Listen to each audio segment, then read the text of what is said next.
Hey there, all you goblins and ghouls. If you're tuning in this Halloween season, buckle up, because today we're diving into a creepy, crawly topic that'll tickle your spine. How many of you just love a good ghost story? Well, whether you're a believer or a skeptic, you're in for a spooky treat as we explore South Mississippi's top 5 most haunted places. Trust me, by the end of this video, you'll be eyeing your surroundings in a whole new way. So grab a cup of hot cider, snuggle up on the couch, turn off those lights, and let's get started.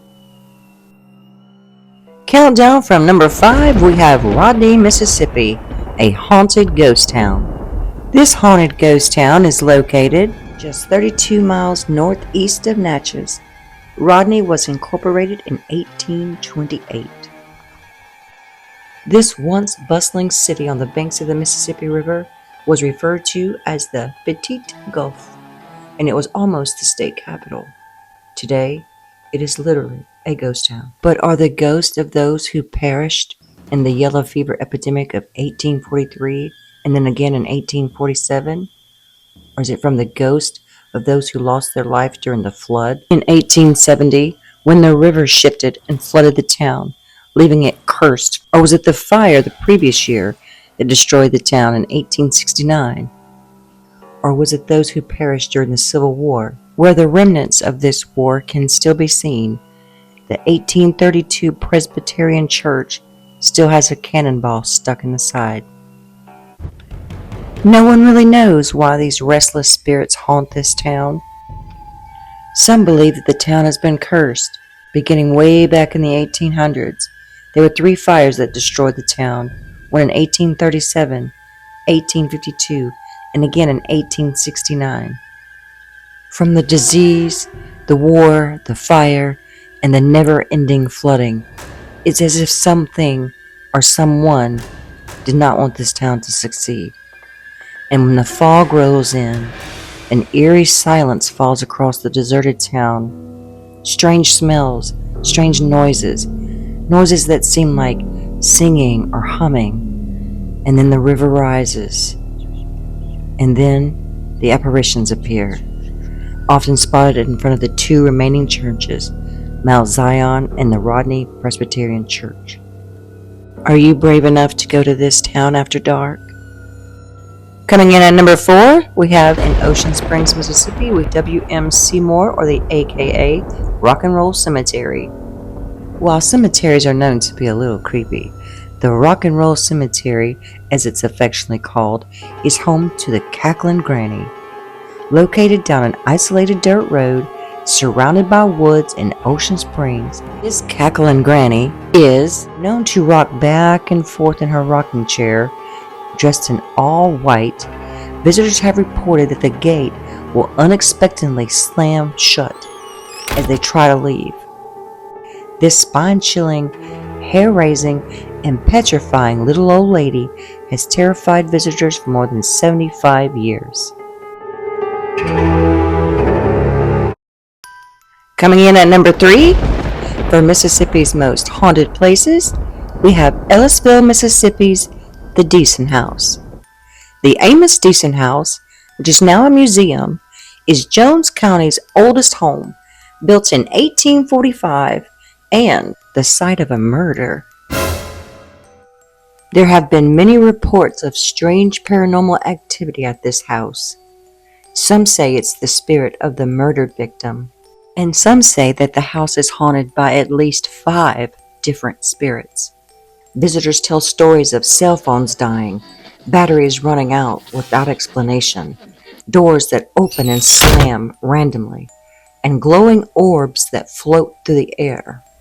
The incident that marked the beginning of this eerie history was when Newton Knight shot and killed Amos McLemore. In 1863, on the Deason property, 2 soldiers, a Confederate deserter named Newton Knight and a Confederate major, Amos McLemore, they fought in the Deason home. The Deasons had fled their home due to the war, and Major McLemore was a friend of the Deasons. He was using their house as a headquarters to round up Confederate deserters. When Newt Knight learned that McLemore was in the area for the purpose of arresting deserters, he stormed the house, ended up shooting McLemore in the back. McLemore, gravely injured, fell to the floor and bled profusely. His blood saturated the floor and it ran down the joist underneath. Try as she might, Mrs. Deason could not remove the bloodstains from the floor. While the original flooring has been covered with other flooring, nearly 2 centuries later, and after many failed attempts to clean up the stain, his blood still continues to grip the old floor of this historic home. Reports have also surfaced that on the anniversary of his death, the front door of the Deason home swings open, yet the home remains empty. Do you dare to enter? At number 2, we travel to Meridian, Mississippi to view Stuckey's Bridge. I'm sure many of you have heard the legend of the group of outlaws known as the Dalton Gang. They specialized in bank and train robberies. Well, legend has it that this one member, known as Stuckey, opened an inn next to the Chunky River. He would stand outside with a lantern in order to guide those traveling the river to his inn. However, once they were asleep, Stuckey would murder them, rob them, and throw their bodies into the river. Once his scheme was uncovered, Stuckey was captured and hung from the railings of the bridge. He dangled there for 5 days before the rope was cut and his body fell into the water, making a huge splash. Some say that the splashing of his body into the water is often heard just before seeing the apparition. Now it seems that his restless soul haunts the very bridge. He has been seen walking with his lantern, still in search of new victims, and is sometimes seen hanging from the bridge as he did on the day of his execution. However, the most terrifying encounters are up close and personal, with one witness even claiming to have been pushed off the bridge by the angry apparition. Does anyone want to go to Stuckey's Bridge? For South Mississippi's most haunted places, coming in at number 1, we have Ocean Springs, Mississippi, the Julep Room. If you're on the hunt for a ghostly destination for both the curious and the brave, the Julep Room Lounge should be at the top of your list. Built in 1852, this grand antebellum-style structure is surrounded by 500-year-old oak trees. It's steeped in folklore and ghostly lore. The Julep Room Lounge is nestled in the basement of Aunt Jenny's Catfish Parlor. It has a rich past and perhaps a few lingering spirits, pun intended. Steeped in history, the Julep Room has even hosted legendary musicians such as Billie Holiday and Elvis Presley. Elvis and his Biloxi sweetheart June favored a cozy little booth tucked away in the back.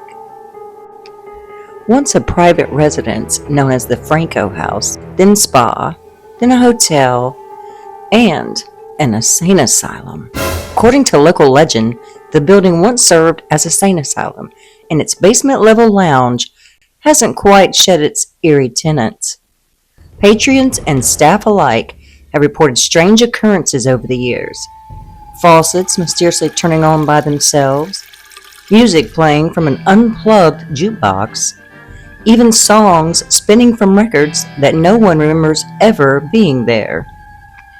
But perhaps the most famous of the Julep Room's supernatural stories is that of a phantom patron.